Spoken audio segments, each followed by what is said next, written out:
네, 안녕하세요. 설월기입니다. 오늘 하루 고생 많으셨습니다. 사실 10대, 20대 때 그냥 부모님이 주시는 밥이나 지원으로 살 때는 세상 행복하게 근심 걱정 없이 살아가는 게 일반적으로 나중에 뭐 먹고 살지, 노후 준비는 어떻게 할지에 대한 생각은 거의 하지 않고 그냥 건강하게만 잘 자라고 공부하는 데만 스트레스를 받고 이제 성적만 좀 잘 나오면 되는 인생이었다면 이제 대학을 졸업하고 취업 전선에 뛰어들면서 사회생활을 또 시작하고 생애 최초의 적자 구조에서 흑자로 전환하는 상황과 맞물리면서 이제 학자금이나 그 전에 생긴 빚을 청산하고 어떻게 보면 되게 슬픈 이야기이기도 한데 그때부터 노후 준비를 시작하는 것 같습니다. 이제 월세방을 구하고 전세방을 구하고 나중에는 자기 집을 사는데 돈이 거의 다 들어가지만 사실 그것도 노후 준비의 일환이죠. 결국에는 주거 안정이 되지 않는다면 뭔가 삶의 근간이 무너진다고 해도 과언은 아니니까요.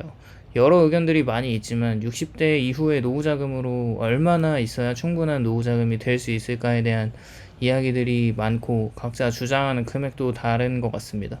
물론 당연히 돈이 많으면 많을수록 좋겠지만 한정된 시간과 한정된 노동소득으로 돈을 최대한 불린다고 해도 풍족한 노후 생활을 할 수 있는 자금을 마련하기는 쉽지는 않을 겁니다. 어떤 분께서는 집이 있는 상태에서 현금 캐시로 20억 정도가 있어야 은퇴가 가능하다고 하는데 사실 이게 은퇴하는 나이대 시점에 과연 달성 가능한 액수인지는 솔직히 잘 모르겠습니다. 물론 투자를 정말 잘하거나 혹은 운이 정말 좋아서 빨리 달성하는 경우도 있고 연봉이 정말 높아서 애초에 소비 이후에 남는 돈이 많아서 저축하는 여유가 있는 분들을 제외한다면 쉽지 않은 금액이라고 생각하고 있어요. 사회 초년생 기준으로 월에 100만 원씩 적립식으로 저축을 한다는 가정하에 그리고 연평균 수익률을 7.5%로 가정했을 때 30년이 지나면 13억 정도가 됩니다. 만약에 내가 더 많이 저축을 할 수 있다고 한다는 가정하에 2배로 200만 원을 저축한다면 30년 뒤에는 총 투자금 7억 정도의 수익이 18억 4천으로 총 20억 6천만 원 정도가 모이게 됩니다. 근데 이게 30년 동안 꾸준하게 200만 원을 최소 생활비를 제외하고 모을 수는 개인적으로는 없다고 생각을 하기 때문에 어쩌면 평균적으로 취업을 30대에 한다면 60이 되었을 때 꾸준한 100만원 납입으로 13억 정도가 모인다고 볼 수 있는데 사실 우리는 최악을 생각해야 하기 때문에 최대한 모을 수 있을 때 최소한의 소비로 쥐어짜내면서 돈을 모아야 하는 건 좀 당연한 것 같다는 생각입니다. 어쨌거나 실제로 현재 2025년을 기준으로 적정한 은퇴 이후에 노후 자금이 얼마인지 생각을 해보면 그냥 국민연금연구원 작년 2024년 자료 기준에 따랐을 때 평균 기대 수명을 83세 정도로 봤어요. 그렇게 볼 때 은퇴를 60세에 한다고 하면 20년에서 25년 정도에 벌어놓은 돈을 까먹는 시기가 됩니다. 그리고 월 최소 기본 생활비가 부부 기준으로 260만 원에서 280만 원을 최소로 쓴다고 하고 여유롭게 생활을 하기 위해서는 월 기준 350만 원에서 400만 원 정도가 있어야 풍족한 노후 생활을 즐길 수 있다고 합니다. 그렇게 최소 생활비를 270만 원으로 보면 25년 동안 사용해야 하는 돈은 8억 1천만 원이 필요하거든요. 여유가 있는 자금으로 보면 11억 4천만 원이 필요하게 되는 거죠. 근데 여기서 물가 상승을 제외할 수는 없다고 한다면 연 2%의 물가 상승률이 이게 결국 계속 지속적으로 맞는 수치인지는 굉장히 의심이 가지만 그냥 나와 있는 수치로 계산하면 20년 뒤의 생활비는 현재보다 약 1.5배 정도가 늘어나게 됩니다. 사실 이 자금을 쓰는 도중에 근데 이건 계속 연간 수익률이 계속 올라가기 때문에 그게 최소 5%만 된다고 해도 2%의 물가 상승은 가뿐하게 커버할 수 있을 것 같다는 생각이 듭니다.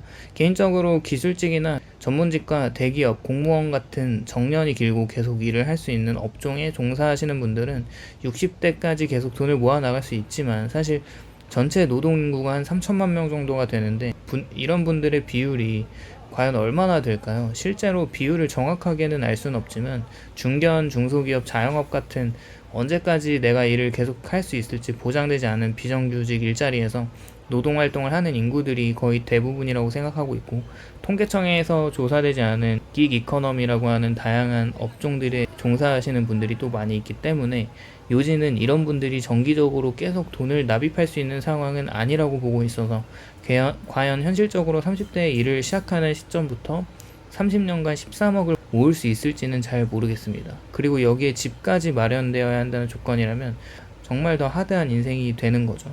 과연 대한민국의 상위 몇 퍼센트가 이 조건을 갖추고 은퇴를 할 수 있을지 모르겠습니다. 일단 집을 사게 되면서 나오는 주담대 원금과 이자를 갚아가면서 100만 원을 계속 30년간 꾸준히 모아갈 수 있는 월급을 받을 수 있는 사람이 과연 몇 명이나 있을까요? 그냥 러프하게 3억을 주택 구매로 할 때 대출을 받고 이자를 진짜 좀 저금리에 잘 받아서 3%에 받았다고 하면 원리금과 이자를 같이 갚는다고 했을 때 월에 126만 원 정도가 집에 들어가게 되고, 이건 관리비를 제외한 금액이기 때문에 대략 주거비에 관리비를 붙이면 150만 원 정도가 나가게 되겠죠.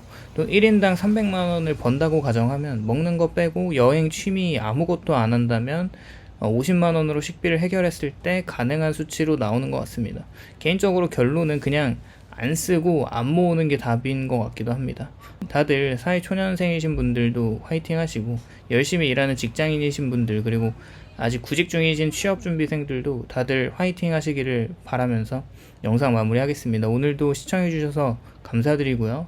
공감이 되셨다면 좋아요와 구독을 꼭 눌러주세요.